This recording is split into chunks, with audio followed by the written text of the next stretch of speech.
अल्हम्दुलिल्लाहि रब्बिल आलमीन वल्आक़िबतु लिल्मुत्तक़ीन वस्सलातु वस्सलामु अला रसूलिहिल करीम। मोहतरम हज़रात, हमने आपके साथ एक सिलसिला शुरू किया था कि फ़िक्री और तहज़ीबी इर्तिदाद, उसके असबाब और मसाइल का हल।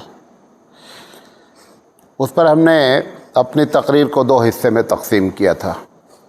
एक को कहा था कि फ़िक्री इर्तिदाद होता है और एक को कहा था तहज़ीबी इर्तिदाद होता है। फ़िक्री इर्तिदाद पर हमने 31 सीरियल पेश किया और आज जो है हम तहज़ीबी इर्तिदाद का पहला पार्ट आपके सामने पेश कर रहे हैं। ये जो तहज़ीबी इर्तिदाद है, इसमें चंद बुनियादी बातें हम पेश करेंगे। हो सकता है जो मैं अभी बयान करूँ उसके अलावा भी बाद में कुछ बयान करना पड़े। तो उसमें ये है कि तहज़ीब किसे कहते हैं और तहज़ीबी इर्तिदाद का मतलब क्या है, फिर इस्लामी तहज़ीब कैसे दुनिया में वजूद में आई, उसकी बुनियादें क्या हैं, इस्लामी तहज़ीब और गैर इस्लामी तहज़ीब में बुनियादी तौर पे फ़र्क क्या होता है, इस्लामी तहज़ीब से लोग ख़ाइफ़ होकर के क्या क्या काम करते हैं कि इस्लामी तहज़ीब जो है वो क्या हो जाए, ख़त्म हो जाए। उसी को फ़िक्री इर्तिदाद कहा जाता है। या तहज़ीबी इर्तिदाद अगर होता है तो फिर उसको कंट्रोल इस्लामी तहज़ीब के ज़रिए कैसे किया जाए, इस्लामी तहज़ीब की हिफाजत की ज़रूरत क्यों है, ये सारी बातें हम इंशाअल्लाह करेंगे। आज सबसे पहले जो बात करना चाहते हैं कि तहज़ीब क्या है। देखें, ये दो तरीके से गुफ्तगू की, गौर से सुनिएगा, ये दो तरीके से गुफ्तगू की जा सकती है। एक इल्मी अंदाज में गुफ्तगू की जा सकती है जिससे आवाम को कोई बहुत ज़्यादा दिलचस्पी पैदा नहीं होगी। मौलाना साहब बड़े मौलाना बन सकते हैं, लेकिन उससे आवाम को फ़ायदा हो ऐसे बहुत कम चांसेस हैं। इल्मी दुनिया में उसकी काफ़ी जो है वो पजीराई होगी, लेकिन मेरा मकसद जो है वो ये है कि आवाम को इस बात को समझाने की कोशिश की जाए। उसको आसान ज़बान में हम पेश करेंगे, इस्तिलाहात का इस्तेमाल एकदम नहीं करेंगे, ताकि हर आदमी जो समझना चाहे वो इस बात को अच्छी तरीके से समझ सके। अगर नीचे वाला समझ लेगा तो ऊपर वाला ख़ुद ब खुद समझ लेगा। बात मेरी समझे नहीं। इसीलिए अल्लाह ताला जब मिसाल देता है कुरान करीम में तो हमेशा सामने की मिसाल देता है समझाने के लिए, जिसको आमी आदमी भी यानी आवाम भी, पब्लिक भी आसानी से समझ ले। वो कहता है तुमने देखा नहीं मैंने आसमान कैसे बनाया है। आसमान देखने के लिए आपको लंदन जाने की ज़रूरत नहीं पेश आएगी। तुमने देखा नहीं हमने ज़मीन कैसी बनाई है।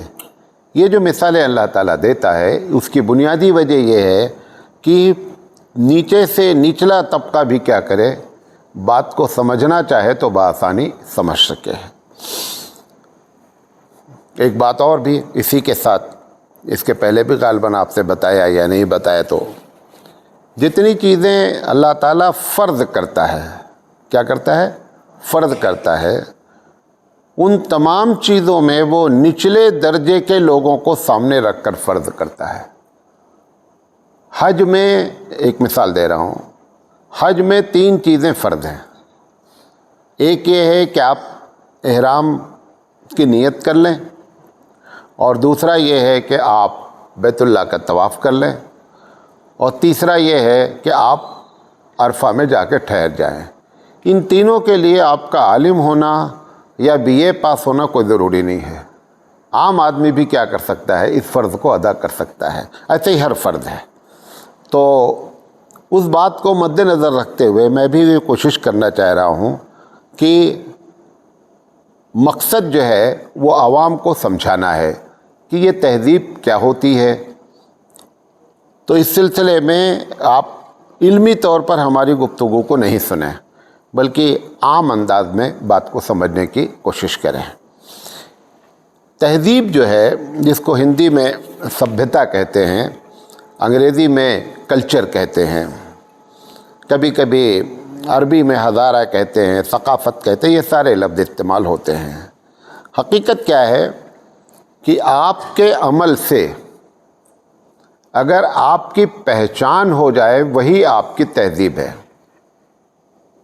ایک سردار پگڑی باندھنا چھوڑ دے اور داڑھی رکھنا چھوڑ دے تو وہ کہیں بھی آئے جائے گا تو اپنی تہذیب کو وہ بتا نہیں سکتا کہ میں سردار ہوں۔ اس کی پہچان کیا ہو گئی؟ ختم ہو گئی۔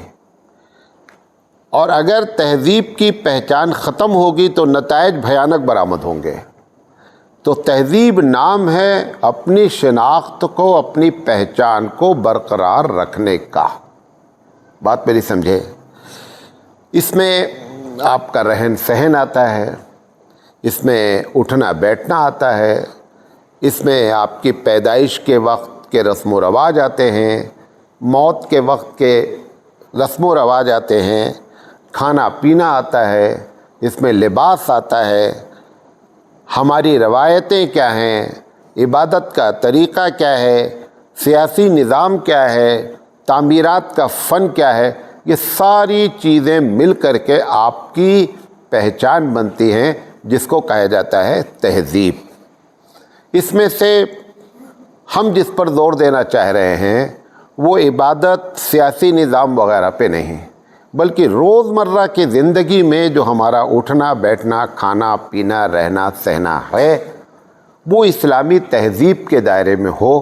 اگر نہیں ہوگا تو فکری ارتداد، تہذیبی ارتداد خود بخود جنم ہونا لینا شروع ہو جائے گا۔ تو تہذیب سمجھ گئے، اپنی پہچان کو برقرار رکھنا۔ آپ ریاض العلوم کے بچے ہیں، طالب علم ہیں، آپ کی پہچان ایک ڈریس ہے، یہ کپڑا۔ آپ یہ کپڑا بغیر پہنے بازار میں چلے جائیں تو اب یہ نہیں معلوم ہوگا کہ یہ کون صاحب ہیں۔ آپ نے اپنی شناخت کیا کر دیا؟ ختم کر دیا۔ اس لیے کالج میں وہ آپ کو آئی ڈی لگاتے ہیں، مدرسے والے بھی بعد آئی ڈی لگاتے ہیں کہ باہر کا آدمی آ جائے، کیونکہ مدرسے والوں کو تو زیادہ آئی ڈی لگانا چاہیے، کیونکہ کبھی کبھی استاد کی عمر اور طالب علم کی عمر دونوں برابر رہتی ہے۔ اب اس میں یہ نہیں پتہ چل پاتا ہے کہ اس میں حضرت کون ہے اور اس میں طالب علم کون ہے، تو وہاں پہ تو اس کی زیادہ ضرورت پڑتی ہے۔ تو یہ بھی گویا کہ ایک چھوٹی سی آئیڈینٹیفیکیشن کو آپ ختم کر دیں تو آپ کی طالب علمی کی زندگی کیا ہو جائے گی؟ ختم ہو جائے گی۔ یہ نہیں، زندگی نہیں ختم ہوگی، یہ کہہ لیجیے کہ آپ یہ نہیں معلوم ہو پائے گا کہ آپ طالب علم ہیں یا آپ بیاپاری ہیں یا آپ کہاں کے رہنے والے ہیں۔ اگر آپ نے صرف یہ کپڑا پہن رکھا ہے تو بازار میں، شہر میں کبھی بھی جائیں گے تو لوگ جان جائیں گے کہ صاحب یہ ریاض العلوم کا بچہ ہے۔ من سمجھے؟ تو ایک چیز کو ختم کرنے سے آپ ریاض العلوم کے طالب علم پبلک کی نگاہ میں نہیں رہ گئے، اسی کا نام تہذیب ہے۔ بات پہ سمجھا پایا؟ ایک بات۔ اچھا، یہ جو ہم عنوان رکھنا چاہ رہے ہیں، پانی کہاں گیا، یہ جو ہم آپ کے سامنے بات کرنا چاہ رہے ہیں کہ فکری ارتداد، تہذیبی ارتداد،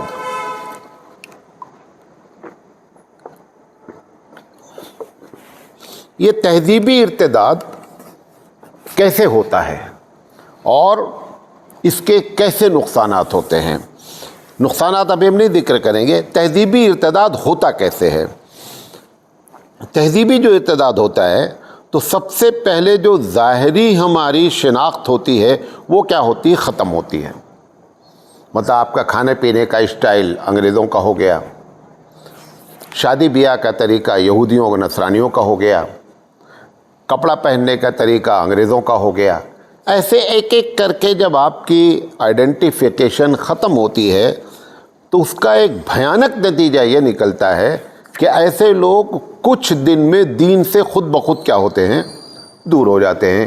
اس لیے ہم کو زیادہ فکر ہے کہ تہذیبی ارتداد سے ضرور بچایا جائے، کیونکہ تہذیبی ارتداد آدمی کو کیا کرے گا؟ دین سے نکال دے گا، نمبر ایک۔ نمبر دو، اگر نہیں نکالے گا تو دین سے کمزور ضرور کر دے گا۔ کمزور کرنے کا کیا مطلب ہوگا کہ جمعہ نماز پڑھ لیا اس نے، کہیں ऐसी महफिल में आ गया, निकाह में आ गया तो रुमाल लगा लिया खट्टे से, देखते हैं आप ना, रुमाल लगा लिया उसने। कहीं त्यौहार का मौका आ गया तो ईद की नमाज़ पढ़ने कलबदार टोपी लगा के पहुंच गया। ये इसका मतलब है कि इसके अंदर से तहजीब इसकी क्या हुई है, ख़त्म हुई। लिहाजा दीन से दूर तो नहीं हुआ है, दीन ख़त्म नहीं हुआ, दीन से दूर हो गया है। तो दीन से दूर होना यही फ़िक्री इर्तिदाद है। अच्छा, जब दीन से दूर होगा तो त्यौहार वगैरह में बहुत बढ़ चढ़ कर हिस्सा लेगा। आप मुहर्रम मनाइए, लगता है इनसे ज़्यादा दीनदार कोई नहीं रहेगा। आप ईद मिलादुन्नबी का जलसा निकालिए तो ये सबसे आगे रहेंगे, हैं, कॉलीदार टोपी लगा करके और सुरमा लगा करके लगेगा इनसे ज़्यादा दीनदार। और कभी ज़िंदगी में फजर पढ़ने का सुरमा लगा के नहीं आए हैं, लेकिन वहाँ पे एकदम ठका ठक ऐसा लगेगा। ये सब तहजीबी इर्तिदाद की अलामतों में से एक अलामत है। ये आपसे अभी आप उनसे हलाल हराम की बात करें तो ले दे करके वो पूरे दीन को क्या करेंगे, मज़हब को क्या करेंगे, बोलेंगे देखो ये सब मस्जिद मदरसे की बातें हैं। क्या खाना है, क्या हलाल, क्या पकाना है, ये सब हमारा अपना आइडिया है। हम जो चाहें खाएं, जो जॉब करना चाहें करें।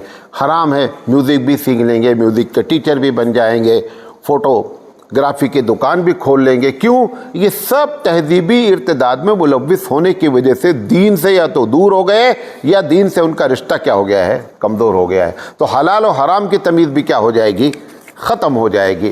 काम क्या करना है, क्या नहीं करना है, इन सब को, पूरे दीन को वो समझ लेंगे कि ये इंसान का ज़ाती मामला है।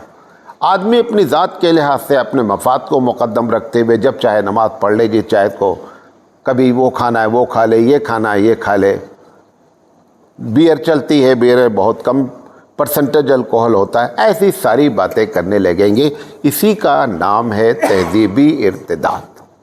बात मेरी समझे। नंबर 2, अब आइए कि ये जो इस्लामी तहजीब है ये कैसे डेवलप हुई, कैसे दुनिया में वजूद में आई और इसकी बुनियादी चीज़ें क्या हैं, क्या इसकी बेस बनी जो इस्लामी तहजीब वजूद में आई।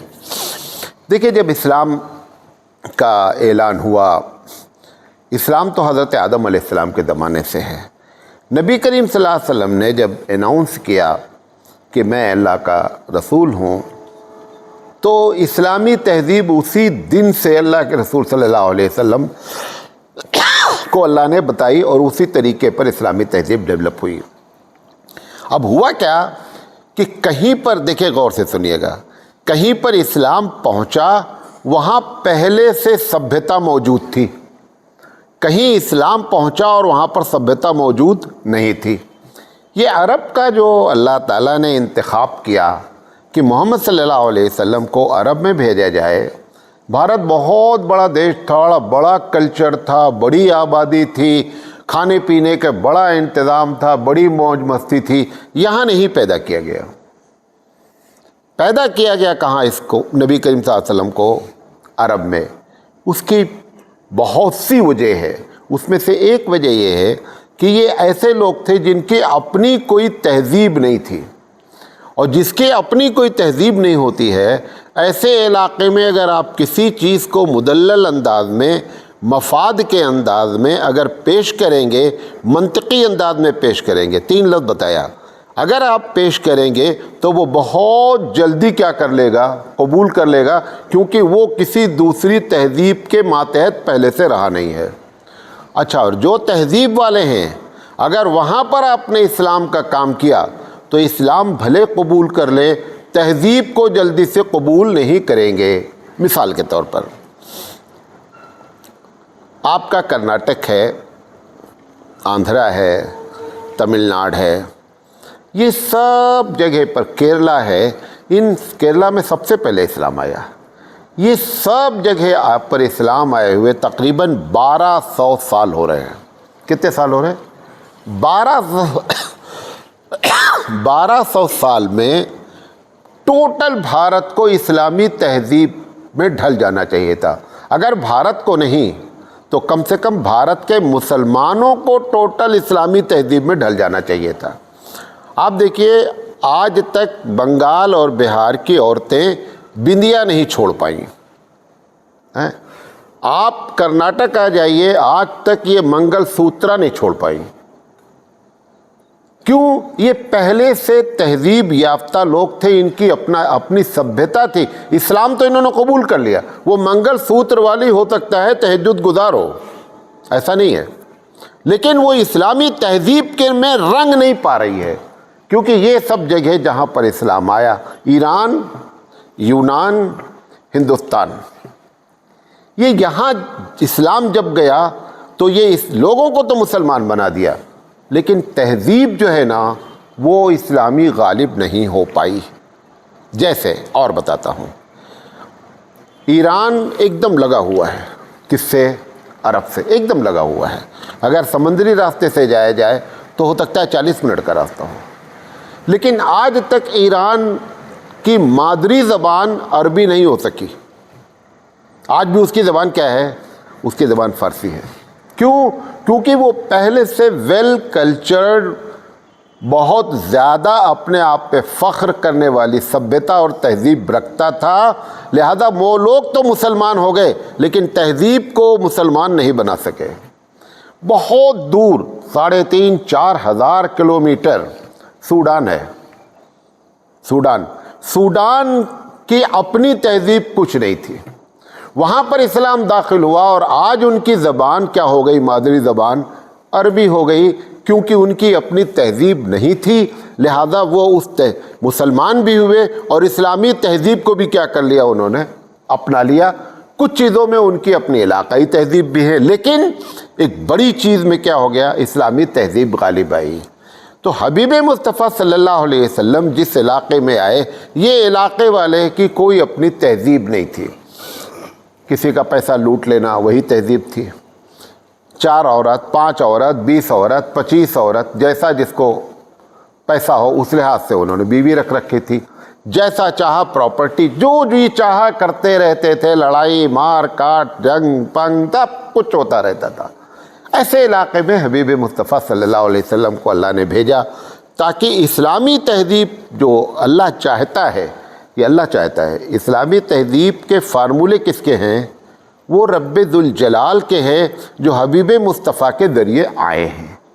तो अल्लाह ताला ने इसलिए इस इलाके में नबी को भेजा और वहाँ पर इस्लामी तहजीब गालिब हुई। अच्छा, ये बात यहाँ तक समझे? अच्छा, इस्लामी तहजीब जो डेवलप की गई अल्लाह के रसूल के ज़रिए, उसमें कौन सी चीज़ बुनियादें बनाई गई? मैं उसमें से सिर्फ एक का जिक्र आज करता हूँ, क्योंकि टाइम हमारा हो रहा है। एक का जिक्र करता हूँ। पूरी इस्लामी तहजीब की पहली बुनियाद ये रखी गई कि इनके अंदर अल्लाह की वहदानियत की जड़ पकड़े और शिर्क से ये कतई करीब ना होने पावे। अब शिर्क से रोकने के लिए उसने इस्लामी तहजीब को देखो कैसे कैसे ढाला। जैसे उसने कहा कि कब्र को पक्की नहीं बनाओ। कब्र पक्की बना देने से ऐसा नहीं है कि कच्ची रही तो मुर्दा भाग जाएगा, पक्की रहेगी तो अंदर रुक जाएगा। ये असल मकसद क्या है कि पक्की बनेगी, देर तक कब्र रहेगी, फिर इसके सामने फूल पानी चढ़ना शुरू हो जाएगा। इस्लामी तहजीब का मकसद वहदानियत को क्या करना था? वहदानियत की बुनियाद पर इस्लामी तहजीब डेवलप की। आप जितने जलसे जुलूस करते हैं, ईद मिलादुन नबी, ये हकीकत है, वो भी जानते हैं, हम भी जानते हैं कि इसका सबसे कोई भी ताल्लुक़ इस्लाम से नहीं है। क्यों इसको इस्लाम ने डेवलप नहीं किया? कोई डे, दूसरी बात कह रहा हूँ, किसी का डे मनाना जायज़ नहीं है। डे मनाना मतलब नबी की पैदाइश का दिन, फला की शहादत का दिन, जयंती और फला, कोई जयंती नहीं मनाएगी। हर जयंती का आखिरी नतीजा शिर्क होता है। इसलिए किसी के नाम को मुकद्दम करके कोई काम नहीं किया गया। आपकी हिजरी शुरू की गई, नबी करीम सल्लल्लाहु अलैहि वसल्लम की पैदाइश का दिन बेहतरीन दिन था कि इस्लामी तारीख का वो पहला दिन माना जाता और रबीउल अव्वल के महीने को पहला महीना बनाया जाता। लेकिन हिजरत को मुकद्दम करके हिजरत से आपकी तारीख शुरू की गई कि अगर कहीं किसी इंसान से तारीख को जोड़ा गया तो आने वाले दिन में फिर फूल चढ़ना शुरू हो जाएगा।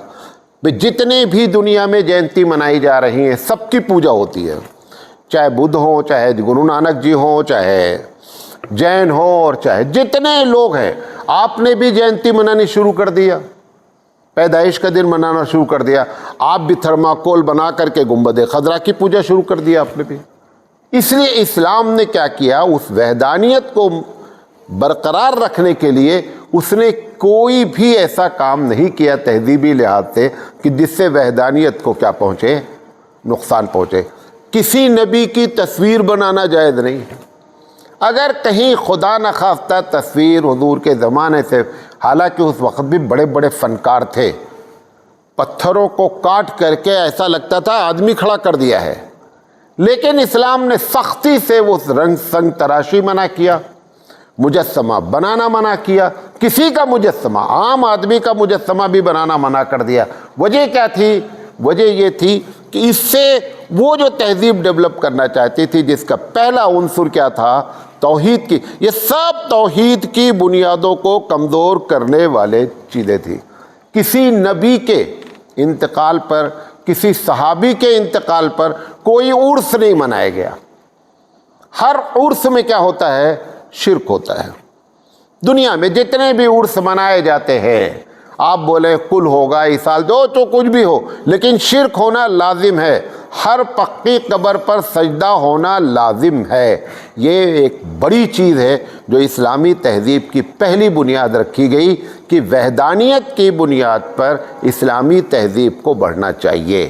لہذا جب جب اس کے خلاف آپ کام کریں گے اپنی تہذیب کو نقصان پہنچائیں گے. یہ ایک بات ہوئی. انشاءاللہ زندگی رہی تو ہم کیا بات کر رہے ہیں کل یاد دلائیے گا کہ اسلامی تہذیب کن چیزوں پر کیا ہوئی، ڈیولپ کی گئی.